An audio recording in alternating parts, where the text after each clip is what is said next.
Right now, the world is on the knife's edge of a crisis. We've got warships on the move, we have diplomats in a desperate race against time, and online, a hidden battle is already being fought. The United States and Iran are locked in a standoff that has, and I mean this literally, the entire world holding its breath. So let's just dive right into the heart of it, because the threat of war right now feels more real than it has in years. The Pentagon is ready, and all the pieces are moving into place for a potential conflict. And this was the message that just lit up the entire world. Think about it. This wasn't some quiet, back-channel diplomatic cable. This was a public declaration from the President of the United States on Truth Social. It was a massive escalation, and it put Iran and everyone else on high alert. You have to understand that armada he's talking about, it's not just talk. It's led by two full U.S. Navy carrier strike groups, the USS Abraham Lincoln and the USS Gerald R. Ford. Now, to put that into perspective for you, that is the largest concentration of American naval power we've seen in that region since the 2003 invasion of Iraq. And here is the part you really need to get. This is not a bluff. According to multiple reports, the Pentagon has actual, concrete, actionable plans ready to go for a sustained air campaign. These aren't just what-if scenarios anymore. They are just waiting for one thing, the green light from the White House. So the tension is obviously sky high, but this didn't just pop up out of nowhere.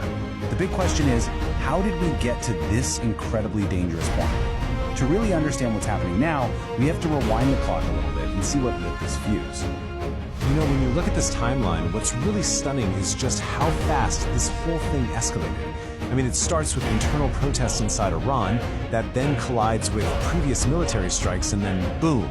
In just a matter of weeks, it spirals into this massive international crisis with warships steaming towards the Gulf. And all of this brings us to this really fascinating and frankly terrifying dynamic at the heart of this standoff. It's like a high-stakes game being played on two different boards at the exact same time. Military muscle flexing and desperate diplomacy. So on one hand, you've got public statements like this one from Iran's foreign minister, which was broadcast on CBS News. He's trying to make the case that talks, not threats, are the only real way to find a solution here. But then you look at what's happening behind closed doors in Geneva, and, well, it's a completely different story. The U.S. has this long list of really tough demands, everything from ending all uranium enrichment to cutting ties with groups like Hezbollah and Hamas.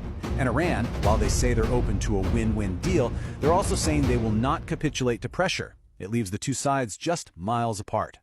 And as if all that wasn't enough, this whole thing is happening under a giant ticking clock.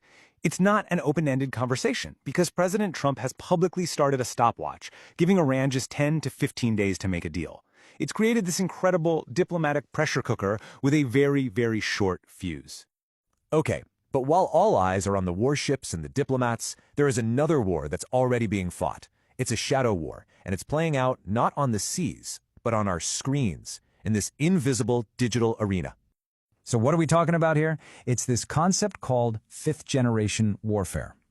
The idea is that the battlefield isn't a physical place anymore, it's the information space itself. And the weapons aren't bombs and bullets, they're things like AI-generated propaganda and digital deception, all designed to shape what people believe and to destabilize an enemy from the inside out. And look, this isn't just some abstract, futuristic idea. We have academic research, like this paper right here from the Journal of Social Affairs, that confirms this is a very real and very active part of the U.S.-Iran standoff happening right now.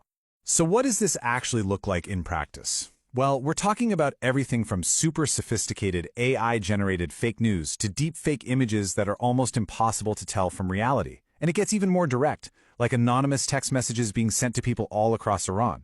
It's a clear attempt to stir things up internally and create this fog of confusion and fear, where knowing what's real and what's fake becomes a huge strategic challenge. So, that brings us to the final countdown. The clock is ticking on diplomacy, this digital shadow war is raging, so what happens next? What are the actual military options on the table if this all goes sideways? Right, so this huge military presence, it's not just for show. According to analysts at the Sufan Center, it's all designed to give the president a menu of options, basically to give him strategic flexibility for whatever he decides to do next. And that menu of options is, well, it's pretty chilling. It ranges from a single, limited strike, just to send a message, all the way up to a full-scale, multi-week air campaign hitting hundreds of targets.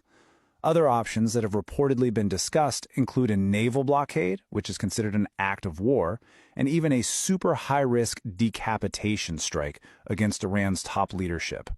Now you might be wondering, what's Iran's response to all this? Well, they have been just as crystal clear. In public statements and a letter to the UN, they've made it known. Any attack, no matter how small, will be treated as an act of war. They've promised a ferocious response, and they said that every single U.S. base, every asset, every soldier in the Middle East would become a legitimate target. And this stark warning from Iran's supreme leader, Ayatollah Khamenei, it really captures the essence of their threat. It's a clear message that even though there's a huge imbalance in military power, they believe they have the ability to land a devastating and unforgettable blow. And so this is where we're left. Two sides armed with threats, with ultimatums, and with very, very real military power, just staring each other down. It brings us to the ultimate question of this whole crisis, doesn't it? When does a show of force stop being a deterrent and start being the one spark that